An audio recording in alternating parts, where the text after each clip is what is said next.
Hola, chicos, ¿qué tal? ¿Cómo están? Hola, hola, buenas noches. Buenas noches, doctor. Buenas noches, ¿qué tal? ¿Cómo están? A ver, chicos, vamos a ir comenzando. Vamos a ir pasando lista.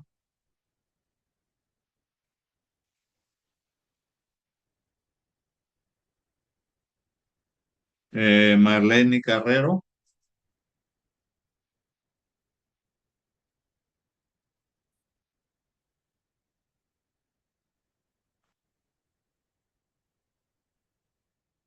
Grecia Ceballos. Presente, doctor. Muy bien, Grecia. Jean-Pierre Chávez.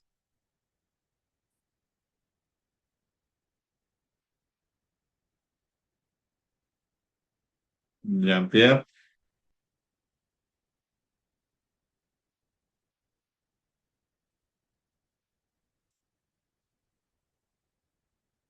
Dayana Crespo.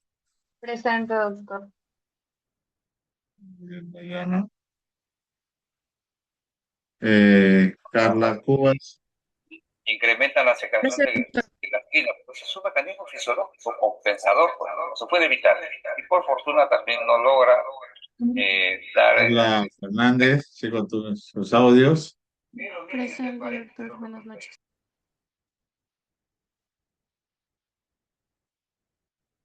Tatiana Fernández. se llama Presente, hiperplasia doctor. oxíntica.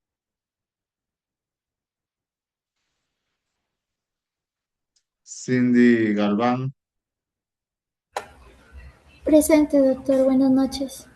Buenas noches, Cindy. Eh, Juan José Montesa. Doctor, buenas noches. Buenas noches, Juan José. Ivana Romero. Buenas noches, doctor. Buenas noches, Ivana. Génesis Sánchez. Presente, doctor. Buenas noches. Buenas noches, Génesis. Samara Varillas. Presente, doctor. Buenas noches.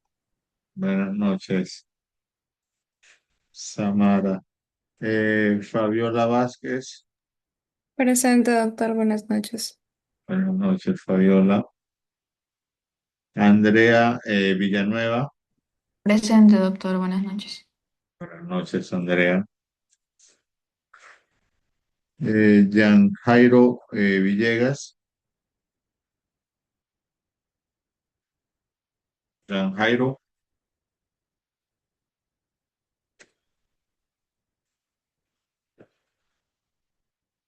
Bien, entonces vamos a comenzar. Vamos a ver un video ya, eh, un pequeño introducción de anemia, aunque ahora solamente anemia microcítica, pero bueno, vamos a verlo, ¿ok? Y ya luego comenzamos con la discusión de los casos.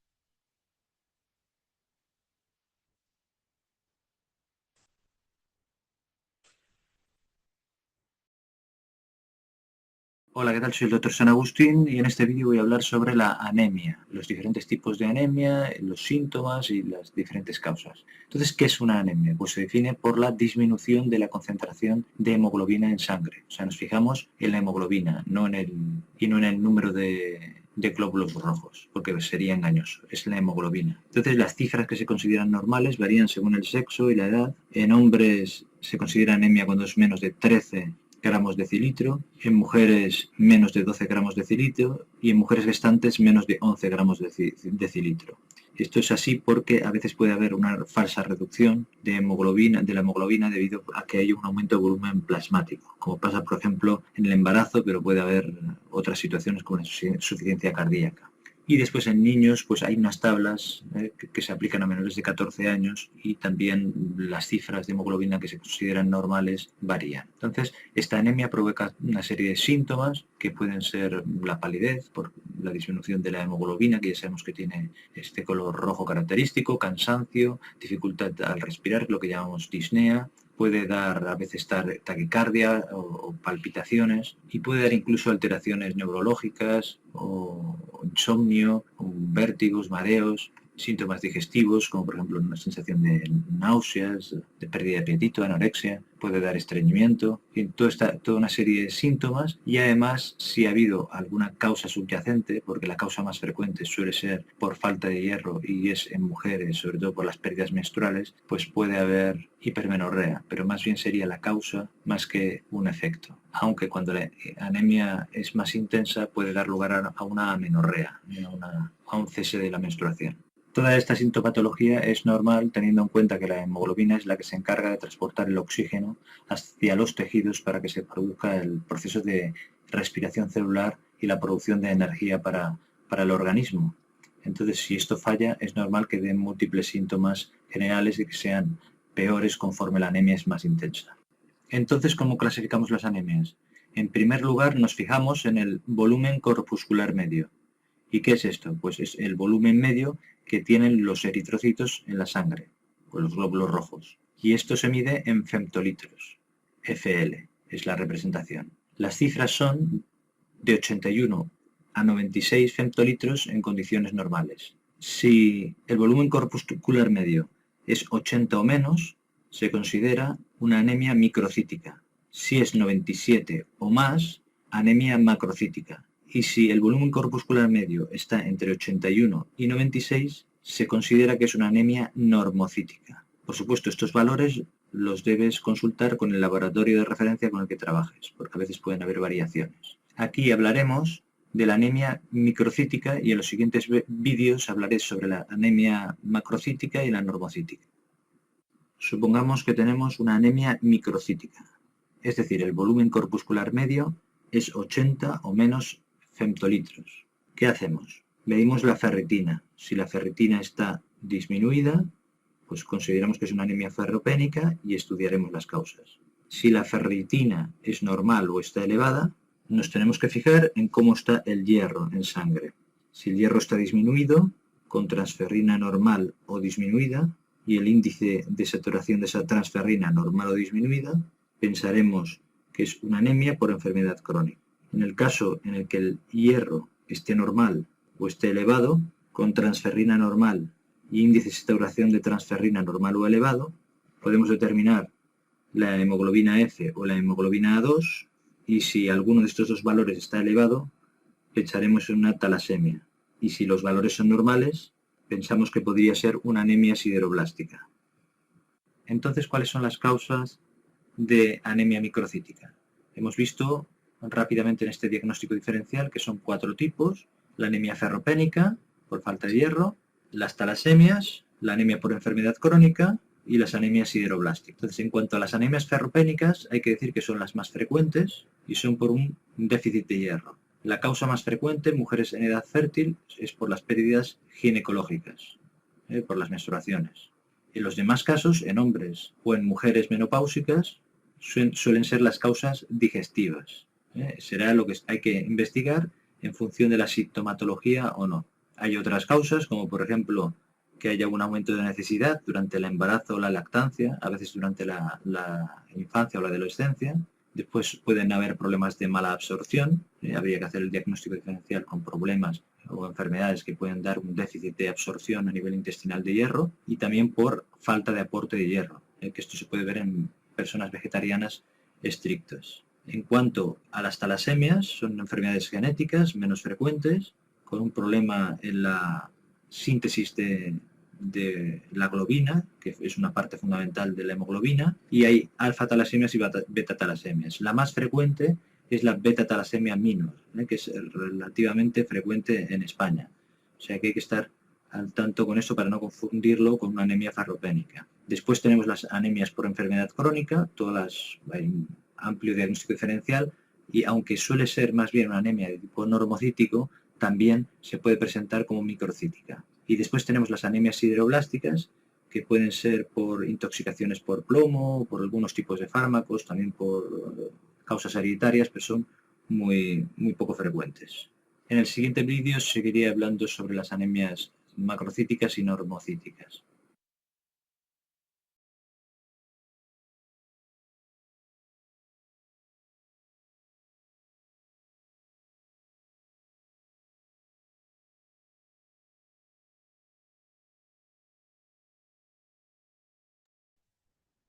Bien, entonces ahora sí ya vamos a ir iniciando. Ya, a ver, ¿quién va a compartir para empezar?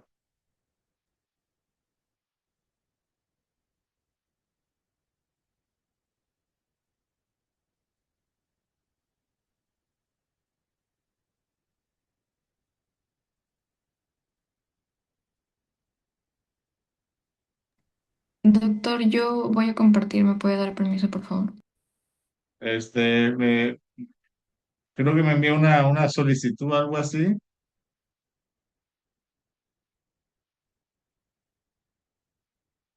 Ah, ya, mi compañera le va a mandar ahorita la solicitud. Ya, ya, ahora sí. Bien, correcto. A ver, comparta e iniciamos.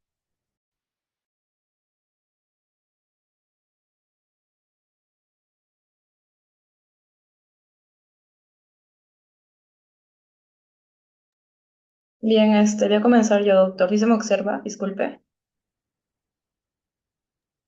Sí, sí, se observa y Ya. se escucha. Ya, buenas noches, doctor y compañeros. En esta oportunidad detallaremos un caso clínico, el cual nos dice lo siguiente. Paciente varón de 35 años que consulta por ictericia, fatiga y orina oscura desde hace 5 días, refiere antecedentes de episodios similares que se resolvieron solos, antecedente familiar anemia y una infección respiratoria reciente.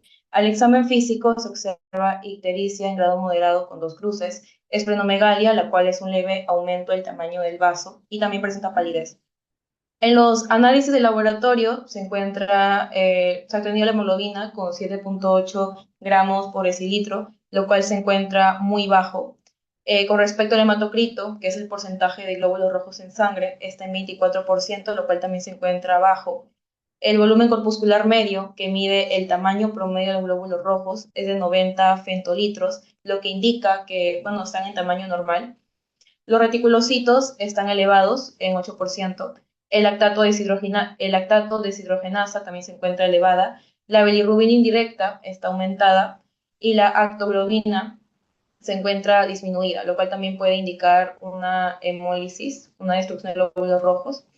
Respecto a la prueba de COMS, directo es positiva, lo que significa que hay anticuerpos adheridos a los glóbulos rojos, sugiriendo un origen autoinmune. En el flotis de sangre periférica se observan esferocitos y policromasia.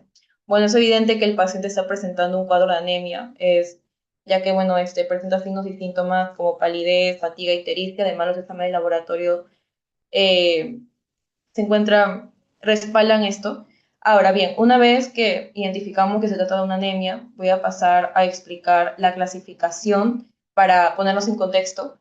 Ahora, van a ver, se van a clasificar según el volumen corpuscular medio, según la causa y según la respuesta medular. Con respecto al volumen corpuscular medio, como mencioné, que mide el tamaño de los glóbulos rojos, las anemias se dividen en 3 tipos: anemia microcítica, la anemia normocítica y la anemia macrocítica.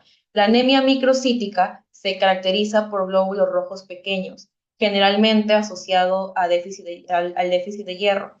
La anemia normocítica presenta glóbulos rojos en tamaño normal y suele verse en hemorragias agudas. La anemia macrocítica, por otro lado, presenta glóbulos rojos grandes y se relaciona principalmente por una falta de vitamina B12 o también por falta de ácido fólico. Según las causas, bueno, por disminución en la producción, por pérdida de sangre y por aumento de destrucción, o también se le conoce como anemia hemolítica. Respecto a por disminución de producción, la médula ósea no produce suficiente glóbulos rojos por pérdida de sangre, ocurre más que todo en hemorragias agudas o crónicas, por aumento de destrucción, como mencioné, por anemia hemolítica, donde los glóbulos rojos se destruyen más rápido de lo normal. Y finalmente, según la respuesta medular, los cuales están la anemia regenerativa y las anemias no regenerativas. Las anemias regenerativas, donde hay un aumento de reticulocitos. Los reticulocitos son glóbulos rojos jóvenes, lo que indica que la médula ósea sí está respondiendo. Y la anemia no regenerativa es cuando los reticulocitos están bajos, lo que indica que la médula ósea no está respondiendo adecuadamente.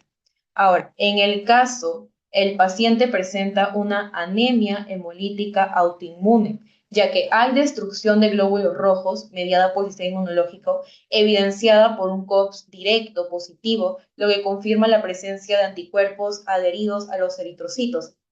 Además, esto se refuerza con la presencia de esferocitos en el frotis periférico. Además, también se confirma la hemólisis por el lactato deshidrogenasa, la cual está elevada, que indica destrucción celular. La bilirrubina indirecta también en el caso se presenta elevada, producto de la degradación de la hemoglobina, y la actoglobina disminuida debido a su consumo al unirse a la hemoglobina libre. Ahora, también puedo mencionar que se trata de eh, una anemia normocítica, porque el volumen corpuscular medio se encuentra entre los valores normales, indicando que el tamaño de los glóbulos rojos no está alterado. Y también podríamos hablar de una anemia regenerativa, porque los reticulocitos están elevados, lo que demuestra que la médula ósea está respondiendo adecuadamente al aumentar la producción de eritrocitos para compensar la anemia. Lo menciono ya que, bueno, complementa la clasificación como mencioné, ¿no? Bien, ahora le doy pase a mi compañera.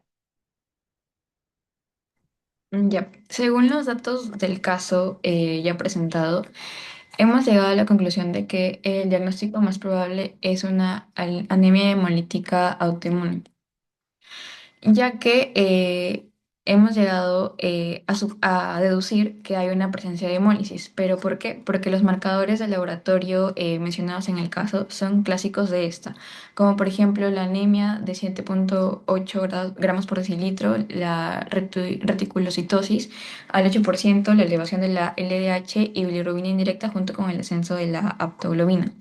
Esta hemólisis se va a dar ya que esta enfermedad consiste en que el sistema inmune va a detectar los eritrocitos como agentes extraños y les adhiere anticuerpos que van a ser pues las inmunoglobulinas. ¿Esto qué va a ocasionar? Va a desencadenar un mecanismo inmunitario. Acá va a entrar en juego el dato que nos brinda el caso, que va a ser el COMS directo positivo, que este va a confirmar la presencia de esos anticuerpos o complemento adheridos a la superficie de los eritrocitos. Esto tiene como consecuencia que los glóbulos rojos marcados pasen por el vaso donde los macrófagos los van a identificar y los van a destruir parcial o totalmente. Como consecuencia de esto se van a dar los hallazgos en el frotis, ya que van a haber presencia de esferocitos que va a indicar que los macrófagos del vaso han sido removidos parte de la membrana eritrocitaria, y se van a volver esféricas y propensas a romperse tras la fijación de los anticuerpos. Y bueno, la policromasia va a reflejar la respuesta compensatoria de la médula ósea, lo que va a ocasionar la reculocitosis. Luego, la presentación clínica que tiene este paciente, que va a ser la ictericia, que se va a dar por la ruptura de las células, que va a liberar hemoglobina, que se va a convertir en bilirrubina indirecta, que va a causar pues el color amarillento. Y la esplenomegalia, que el vaso puede aumentar de tamaño debido a el exceso de trabajo al filtrar y destruir los glóbulos rojos. Y bueno, por último, el antecedente de una infección respiratoria reciente que es típica de una crisis hemolítica desencadenada por una infección.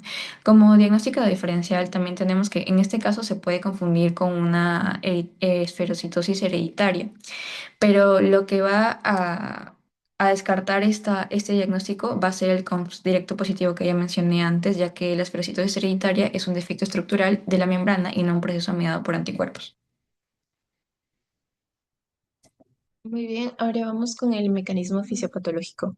Bueno, el causante va a ser una enfermedad autoinmune, como se menciona. Este va a inducir a los linfocitos B para que produzcan autoanticuerpos, en este caso IgG o IgM, contra antígenos de la membrana eritrocitaria. Estos antígenos de la membrana eritrocitaria van a ser, en este caso, el sistema RH, que el sistema inmune los va a reconocer como cuerpos extraños. Ahora, esto se va a comprobar por medio del COMS directo o también llamada la prueba de antiglobulina directa. En caso de que sea positiva, se va a hallar autoanticuerpos en la membrana eritrocitaria. Bueno, al unirse a la membrana eritrocitaria, vamos a tener a la IgG, que esta se va a fijar a los eritrocitos como tal, y a la IgM, que va a activar el complemento y va a formar a la proteína C3b. Esta proteína se va a depositar en la membrana y va a comenzar un proceso de opsonización. Este proceso de opsonización también puede ser conocido o denominado como un marcaje de eritrocitos. Estos eritrocitos van a estar marcados para que sean eliminados por el sistema retículo endotelial. ¿Por quién? Por la IgG, porque esta va a recubrir la membrana de glóbulos rojos y bueno, por medio de la fagocitosis, estos van a ser eliminados. En casos graves también se puede formar el complejo de ataque de membrana que va a dar como resultado una hemólisis intravascular. Regresando a la destrucción eritrocitaria, los encargados de destruir o de fagocitar a los eritrocitos recubiertos con anticuerpos van a ser los macrófagos esplénicos. A su vez, estos macrófagos van a inducir a que los eritrocitos pierdan fragmentos de su membrana sin ser destruidos. Y esto va a dar como resultado a los esferocitos. Esos esferocitos son redondeados y han perdido su luz central. A su vez, los eritrocitos van a sufrir una reducción de su vida media. ¿Qué quiere decir esto? De 120 días pasan a horas o a pocos días. Y los esferocitos, al ser, eh, al ser pequeños, son menos deformables, por eso se quedan en el vaso y este, que es el órgano encargado de su eliminación, los va a eliminar. Y es así como se forma la hemólisis extravascular. A su vez, van a haber consecuencias metabólicas de la hemólisis. En resumen, va a ser la liberación del contenido celular. Por decir, el grupo hemo se va a liberar y va a metabolizar a bilirrubina indirecta y esto va a ocasionar una ictericia. La LDH va a estar elevada y esto va a ser por su liberación debido a una destrucción celular. Y la disminución de la aptoglobulina que, bueno, se va a consumir al unirse a la hemoglobina libre. Esto causa consecuencias clínicas. Si hay una mayor opsonización, o sea, un mayor marcaje, hay una mayor eliminación de eritrocitos y esto va a producir de que el vaso trabaje más porque es el órgano encargado de eliminarlos. Por lo tanto, va a dar como consecuencia una esplenomegalia. Si hay una reducción significativa de eritrocitos, se va a presentar un cuadro de anemia y se va a activar una respuesta medular compensatoria, que va a aumentar la eritropoyesis y a su vez la reticulocitosis, como se menciona en el caso al 8%. Eso quiere decir de que hay un aumento de los glóbulos rojos jóvenes. Y bueno, esta respuesta compensatoria es insuficiente porque va a haber una mayor eliminación de eritrocitos y la anemia va a persistir.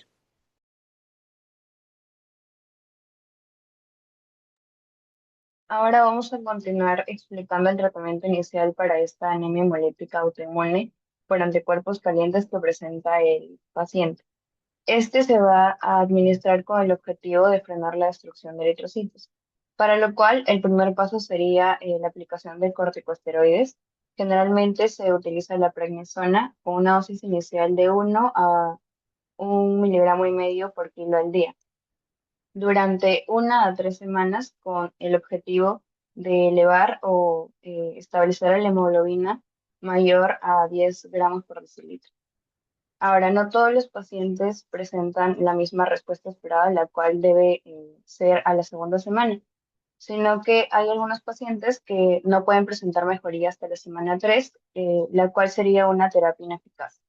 Pero por el contrario, si esto se logra estabilizar a la hemoglobina, este tratamiento debe ir reduciéndose lentamente. La primera reducción sería a 10 a 15 miligramos a la semana, con el objetivo de llegar a 20 a 30 miligramos al día. Luego se debe reducir 5 miligramos a la semana para llegar a los 15 miligramos al día y finalmente 2,5 miligramos cada 2 semanas hasta llegar a la suspensión. Ahora, los pacientes con este tipo de anemia deben ser tratados con un mínimo de 3 a 4 meses con dosis bajas de prednisona, que generalmente se administra 10 miligramos al día, para así evitar llegar a una recaída. Lo segundo sería evaluar los suplementos, ya que en estos pacientes con terapia prolongada con esteroides deben recibir suplementos de bifosfonatos, calcio, vitamina D y ácido fólico. Y por último, se debe evaluar también la terapia de apoyo, que en este caso sería la transfusión de sangre. Así llegaremos a una estabilización de los valores de hemoglobina. Pero este no es el único factor a tener en cuenta, sino también el estado clínico del paciente, las comorbilidades, si es que presentase, la agudeza de la enfermedad al inicio, la rapidez de progresión de la anemia y otras manifestaciones de hemólisis grave.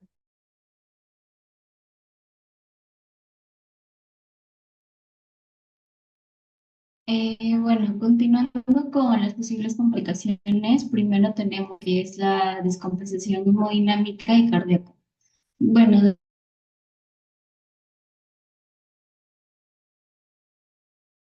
tejidos.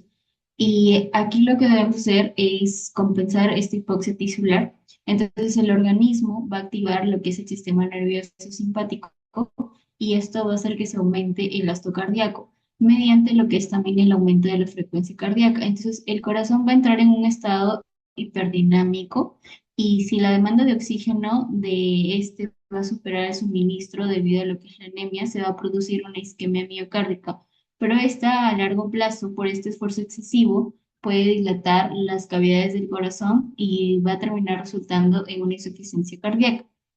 Por el lado del estado procoagulante y la trombosis, bueno, cuando el hito se va a romper, es que van a tener lo que es la fosfatidilcerina, que va a ser una molécula que normalmente está en el interior de la célula, pero cuando esta queda expuesta, no conocemos.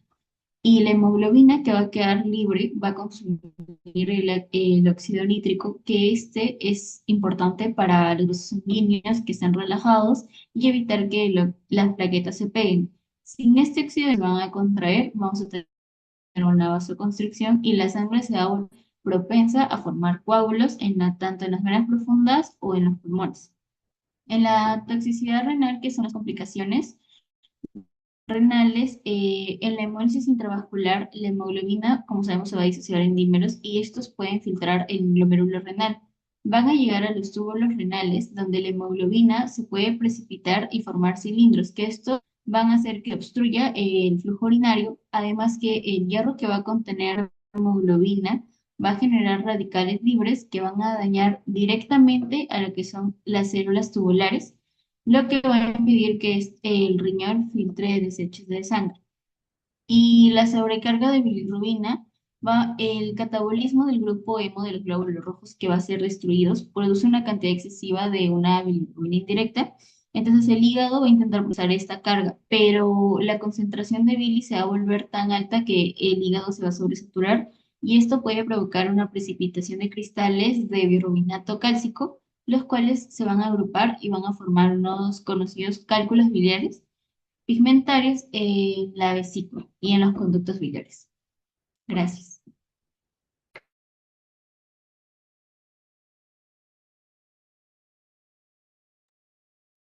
Bien, muy bien, chicos. A ver, consultas, preguntas, vamos.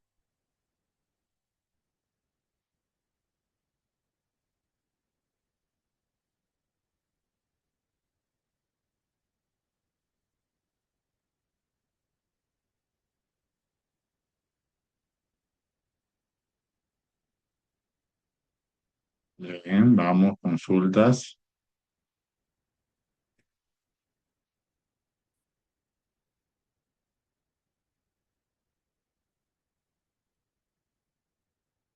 A ver, ¿qué es la anemia hemolítica autoinmune? Es un trastorno hematológico en el que el sistema inmunológico va a producir anticuerpos y van a atacar por error a sus propios glóbulos rojos. ¿Y cómo lo podríamos clasificar?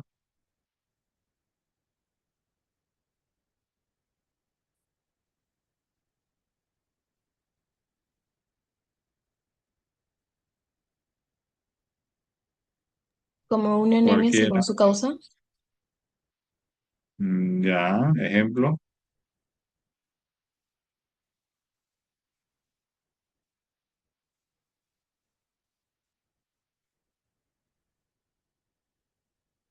O sea, por el aumento de destrucción de las células sanguíneas, o sea, de los eritrocitos. Claro, pero ¿cómo se clasificaría?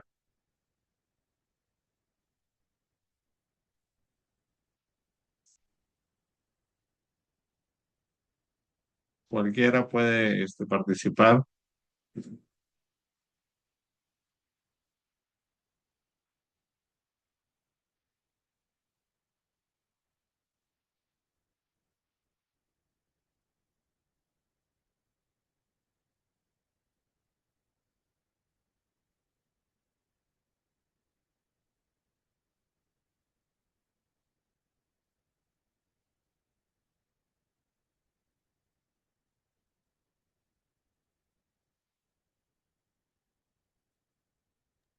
Por el aumento de la destrucción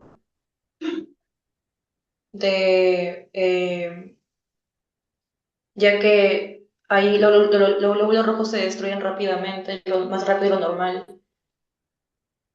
Podría ser según Hemólisis, la... por eso.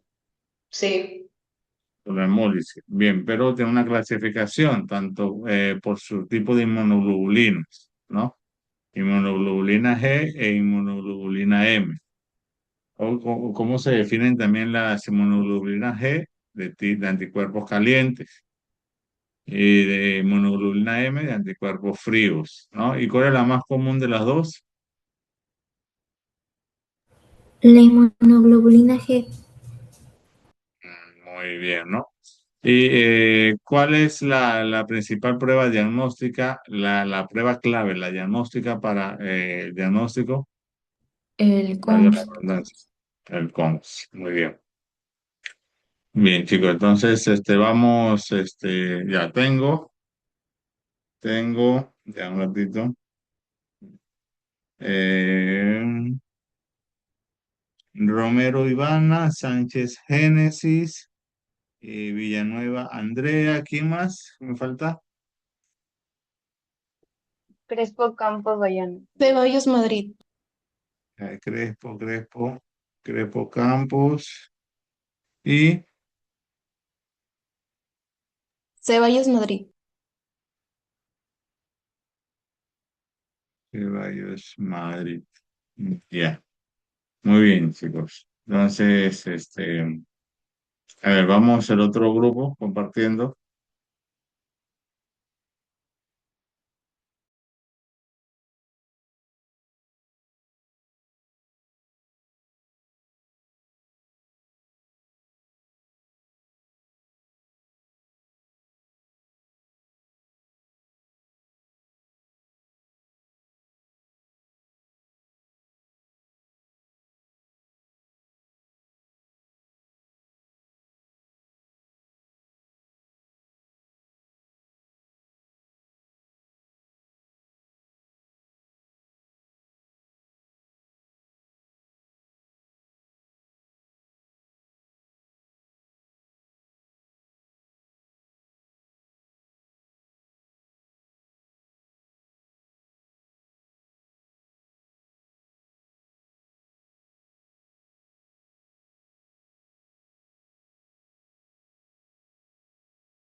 Buenas noches, docente y compañeros. En esta ocasión vamos a presentar lo que es el caso clínico número 4, el cual nos indica que es una paciente mujer de 52 años cuyo motivo de consulta fue fatiga severa, infecciones recurrentes y equimosis.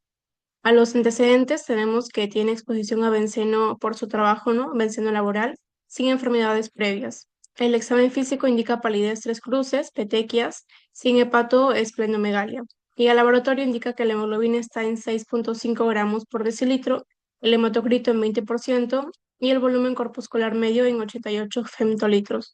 Leucocitos y plaquetas disminuidos, reticulocitos disminuidos y médula ósea con hipocelularidad marcada, ¿no? Bien, la siguiente diapositiva. Para responder a la primera pregunta, ¿no? Para abordar este caso de manera ordenada, vamos a clasificar la anemia en tres niveles. Primero, lo que es por urgencia clínica, que nos indica la gravedad, segundo por morfología, eh, según el tamaño de los eritrocitos, ¿no? Y tercero por la respuesta de la médula ósea, evaluando los reticulocitos que nos indiquen el caso que están disminuidos. Bien.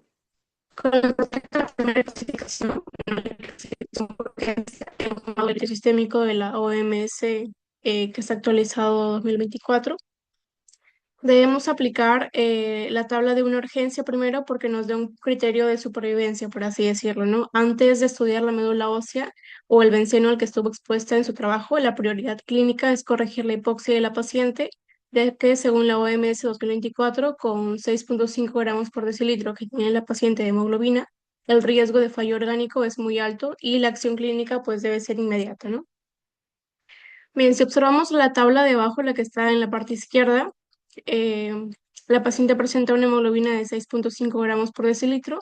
Según el parámetro para mujeres adultas, cualquier valor por debajo de 8,0 gramos por decilitro se clasifica como anemia severa, ¿no? Entonces, esto implica que la paciente en su estado de hipoxia, está en estado de hipoxia tisular progresiva, lo que explica su fatiga severa y la palidez también, ¿no?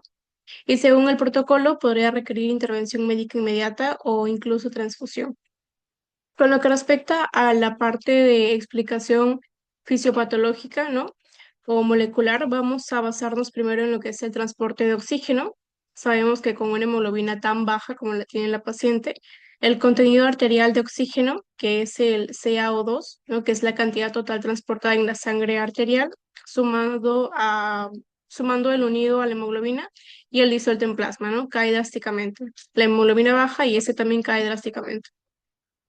Pues, en primer lugar, para entender cómo funciona el transporte de gases y la situación de nuestra paciente, primero debemos saber que los eritrocitos no son simples sacos de sangre, diciéndolo coloquialmente, ¿no?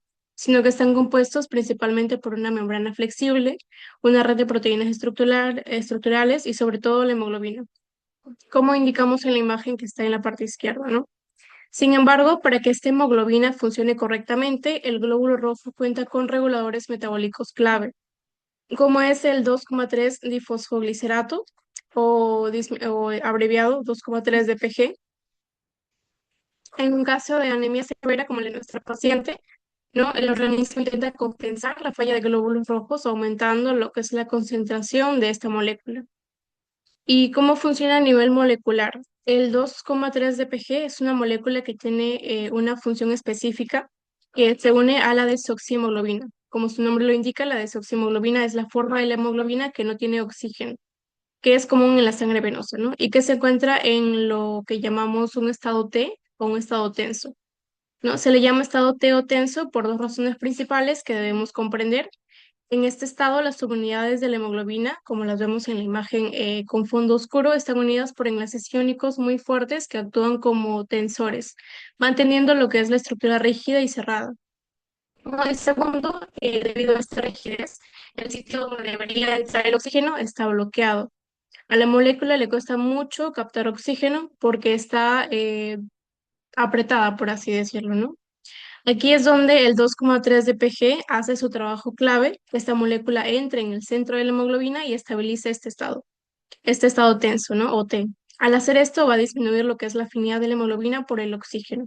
¿Y cómo va a ayudar esto en la paciente? ¿Por qué esto es bueno en la paciente? Porque al bajar la afinidad, el 2,3-DPG actúa como una llave que va a obligar a la hemoglobina a soltar oxígeno muy fácilmente, ¿no? Esto va a lo que es el estado de hipoxia de la paciente. En lugar de los eritrocitos quedarse con el oxígeno, lo libera hacia los tejidos hipóxicos para que las células puedan seguir funcionando. Bien, entonces, siguiendo con la clasificación, la segunda, vamos a clasificarla según etiología y diagnóstico, ¿no? Criterio morfofuncional.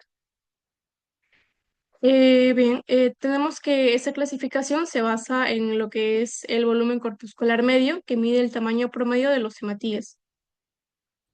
Lo que encontramos en la paciente es que tiene un volumen corpuscular medio de 88 femtolitros, que está en un rango normal, ¿no? Lo ubica en una anemia normocítica. Esto indica que los eritrocitos circulantes tienen un tamaño y arquitectura normales, no hay un defecto en la síntesis de ADN que daría, por ende, macrocitosis, ¿no? Ni en la síntesis de hemoglobina que daría microcitosis. El problema en sí no es la calidad del diseño celular, sino la cantidad absoluta de células producidas. Y aquí entra a tallar la tercera clasificación, la clasificación nivel medular, por así decirlo, ¿no?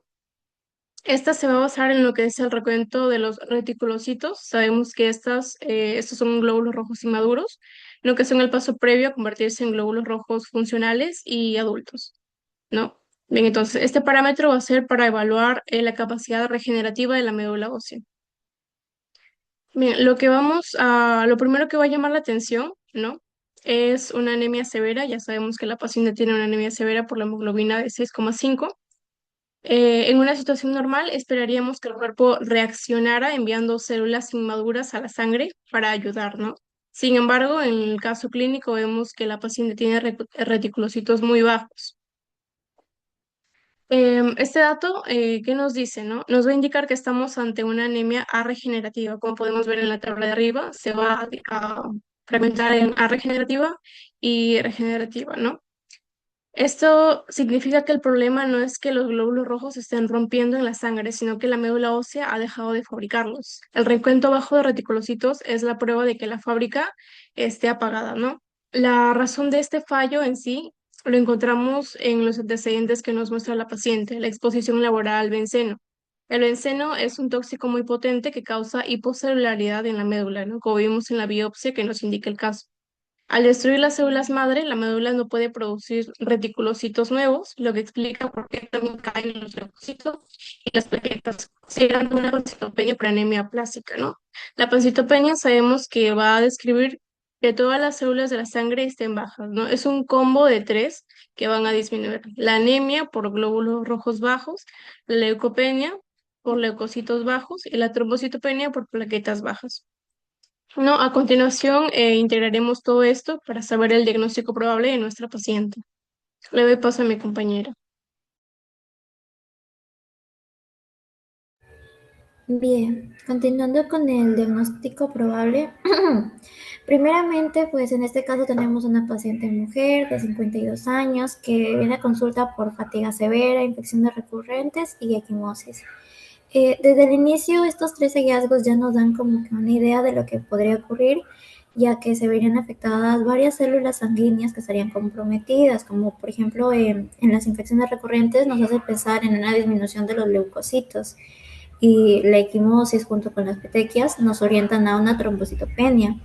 Además, como antecedente importante tenemos que pues el caso nos dice que la paciente presentó una exposición laboral crónica a benceno, que como comentó mi compañera es un tóxico hematológico muy conocido ya que produce un daño a la médula ósea. Además, en su examen físico se destaca que presenta una palidez muy marcada, las petequias y ausencia de hepatoesplenomegalia, lo cual esto vendría a ser muy importante porque nos aleja de la idea de que sean procesos infiltrativos o proliferativos, como en el caso de algunas leucemias. También en sus hallazgos de laboratorio nos indica que presenta una hemoglobina muy baja de 6,5 gramos por decilitro y un hematocrito del 20%, lo que nos confirma pues una anemia severa. Además, el volumen corpuscular medio es de 88 femtolitros, por lo que se trataría de una anemia normocítica porque está dentro de sus valores normales. Así que esto nos orienta más a que es un problema de producción en lugar de que sea un defecto en la síntesis. También encontramos que hay una disminución de los leucocitos y plaquetas, lo que nos indicaría una pancitopenia, o sea que habría un compromiso tanto de los glóbulos rojos como los glóbulos blancos y también las plaquetas. Otro dato clave vendría a ser la disminución de los reticulocitos, ya que esto nos indica que la médula ósea no está respondiendo de forma adecuada y no está compensando el estado anémico que presenta la paciente. Además, creo que un signo con mayor relevancia en el caso viene a ser que nos dice que la médula ósea está con hipocelularidad marcada, que es prácticamente el dato diagnóstico porque nos indica que hay una falla en la producción de células sanguíneas, ya que la exposición crónica a benceno produce daño directo sobre las células madre hematopoyéticas de la médula ósea. afectando así lo que es pues, la producción de eritrocitos, leucocitos y plaquetas, lo que finalmente genera pues, la pancitopenia. Y respecto al diagnóstico diferencial, podríamos pensar también en una leucemia aguda, en un síndrome mielodisplásico o una anemia megaloblástica, pero pues estos se descartan por la ausencia de blastos, la falta de displasia y la médula hipocelular y el volumen corpuscular medio normal. Por todo esto, pues el diagnóstico más probable es una anemia aplásica adquirida secundaria a exposición crónica a benceno, ya que es una insuficiencia medular en la que el problema principal no vendría a ser la destrucción periférica de las células sanguíneas, sino a la incapacidad de la médula ósea para producirlas adecuadamente. Siguiente diapositiva.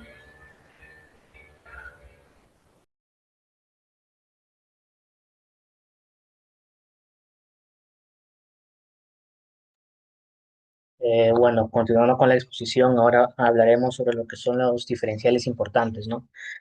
El diagnóstico en sí diferencial vendría a ser lo que es la pancitopenia y pues bueno, hay otros diagnósticos diferenciales como los cuales tenemos es la anemia plástica, el síndrome mielodisplásico, la leucemia aguda, la mielofibrosis y la hemoglobinuria paroxística nocturna, ¿no?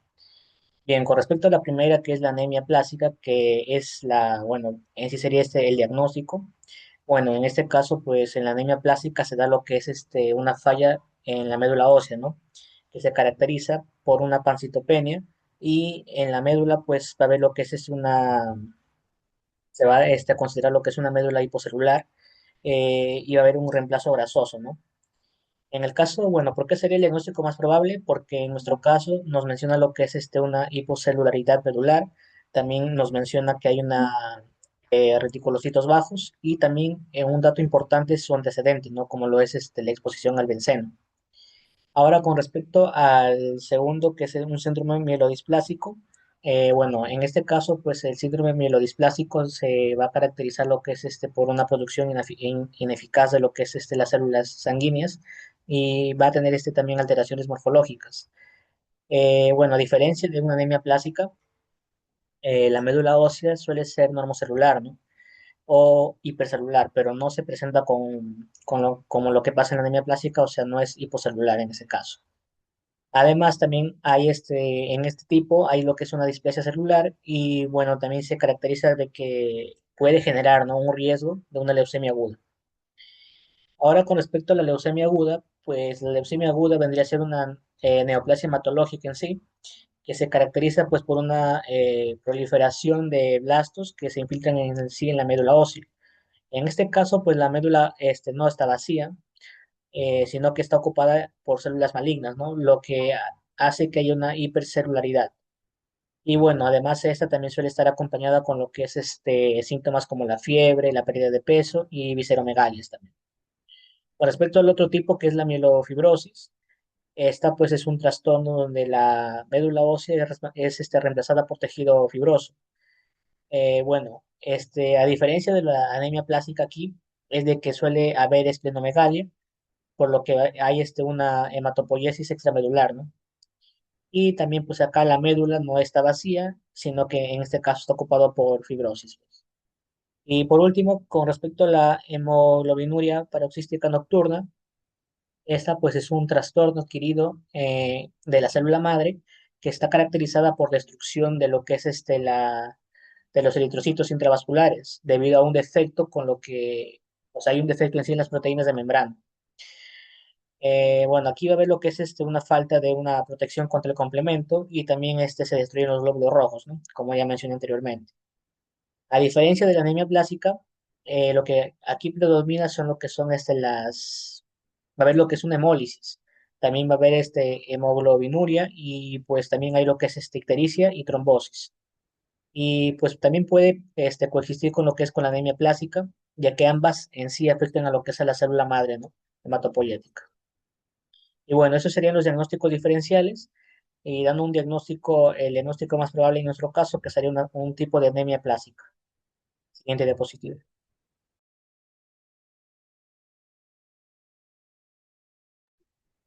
Bueno, continuando ahora con la pregunta 4, nos piden cuál sería el estudio complementario clave. en este caso de una anemia aplásica. Básicamente, aquí lo que es el estudio complementario va a ser una biopsia medular. Tener en cuenta que generalmente se realiza un aspirado y una biopsia en el mismo procedimiento. Sin embargo, bueno, y esto como se puede ver en la foto, usualmente va a ser en la cresta ilíaca. Sin embargo, aquí el aspirado lo que va a hacer es extraer la parte líquida para ver la morfología, ¿no? De lo que son las células en el microscopio. Mientras que por el contrario, la biopsia lo que va a hacer es extraer lo que es un pequeño cilindro sólido que confirma lo que es el vaciado de la médula, si es que es real o puede ser un error de técnica. Pero cabe recalcar que aquí el aspirado no es suficiente. Por eso lo que se recomienda como estudio complementario clave va a ser la biopsia. ¿Por qué? Porque en este problema, como hemos dicho, es una anemia plástica. En esta enfermedad la médula está vacía y va a estar sustituida por grasa. Entonces, el aspirado a menudo resulta en lo que se llama una punción seca, en la cual, o también una muestra muy diluida con sangre periférica. Esto quiere decir que no va a permitir ver la arquitectura de la médula, solo va a poder ver lo que son las células sueltas. Entonces, por lo contrario, lo que es una biopsia, sí va a consistir en extraer un pequeño cilindro de hueso, un tejido sólido, que va a conservar lo que es la estructura intacta. Entonces, esta va a ser clave por tres razones. Primero, porque esta biopsia lo que va a hacer es la evaluación de la celularidad. Tener en cuenta que en un paciente sano, la médula es rica en células hematopoyéticas, dentro de las cuales en la aplasia la biopsia revela una celularidad inferior al 25%, donde básicamente el tejido productor de sangre ha sido reemplazado casi totalmente por grasa, como se puede ver en la lámina, en una anemia plástica. Podemos ver que hay grandes espacios blancos, que eso es lo que es el tejido adiposo, pues no la grasa. Ahora también, ¿en qué nos ayuda en diferenciar de otras causas? Como sabemos, es imprescindible para descartar enfermedades que tratan de imitar lo que es la plasia, pero tienen tratamientos distintos. Dentro de ellos tenemos los síndromes mielodiplásicos, donde van a haber células, pero estas tienen características de que son defectuosas, las displásicas. Ahora, aparte de esto, también en la mielofibrosis, donde la médula va a estar llena de cicatrices, fibrosis. Y también lo que es una infiltración tumoral o lo que son leucemias, donde las células cancerosas invaden lo que es el espacio de la médula. Entonces va a haber lo que es un vacío por lo que es metástasis o linfomas. La siguiente, por favor.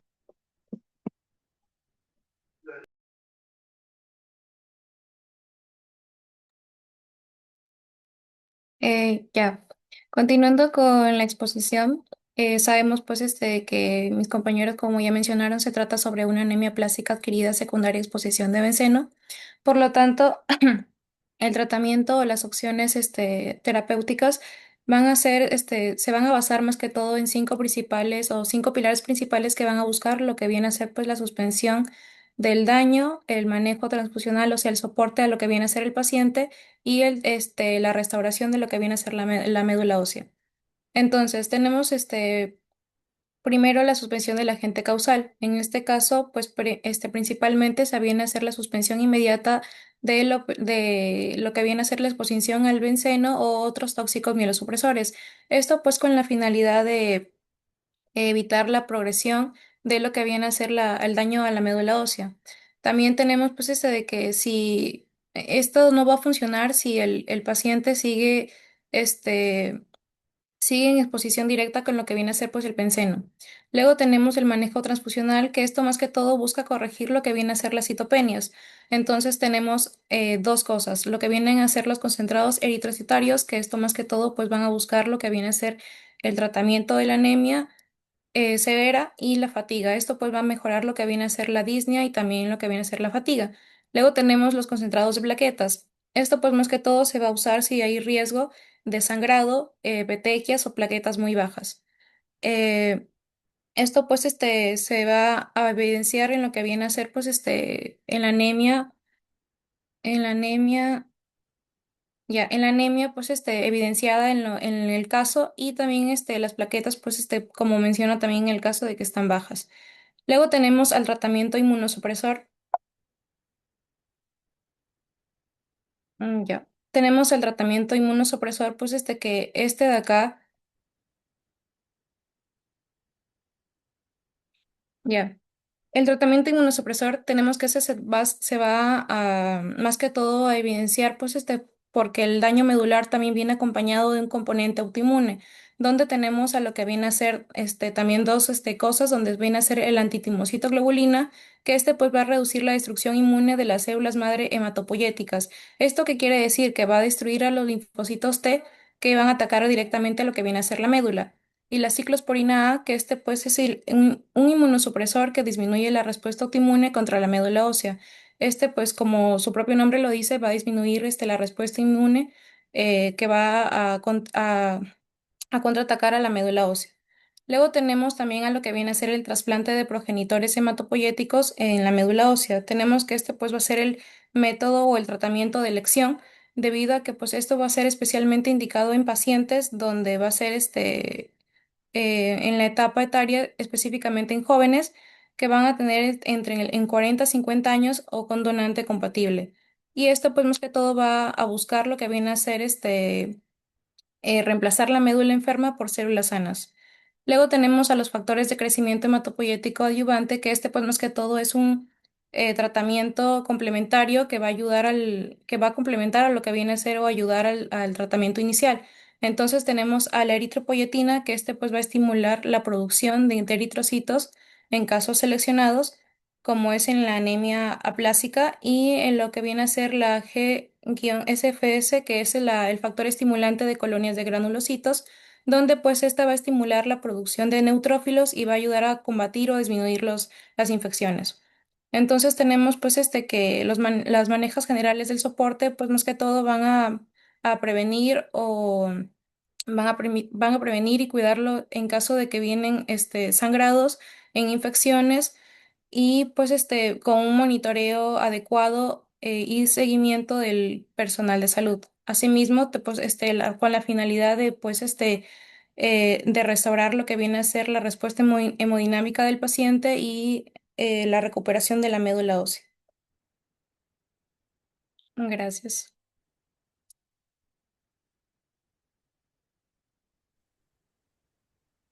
Ya, muy bien. A ver, chicos, este, vamos a preguntas, vamos, consultas.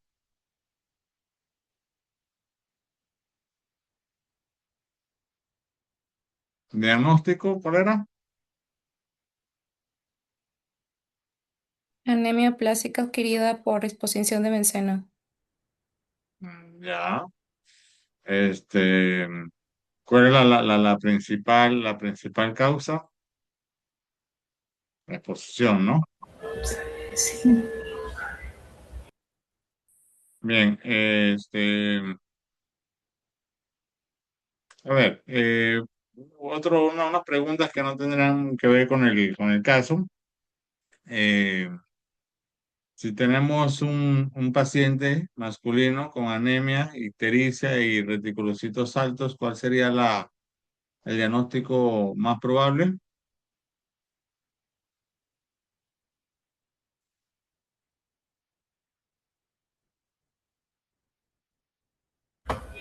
Una anemia hemolítica. Anemia hemolítica, así es, ¿no?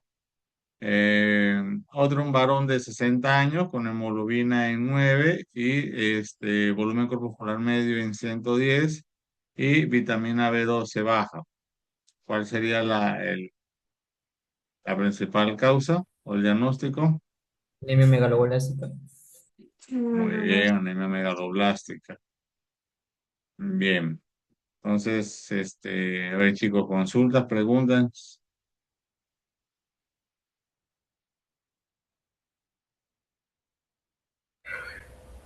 Ya. A ver, ¿quiénes tenía por acá algún minuto? A ver, ¿quiénes, los del grupo? Díctenme.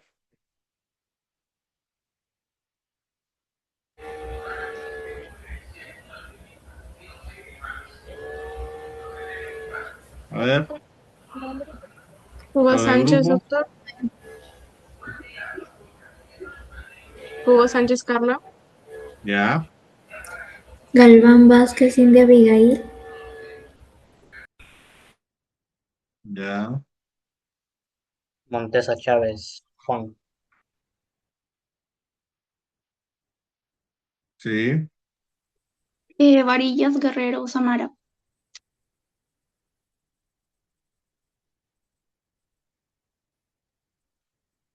ya. ¿Cuatro solamente? ¿No? Falta Fabiola Zuleide.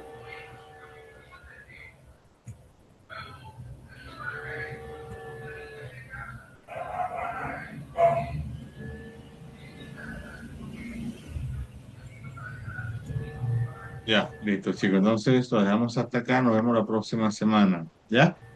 Ok, doctor, muchas gracias. Hasta luego. Buenas noches. Hasta luego. Cuídense. Hasta luego, doctor. Gracias.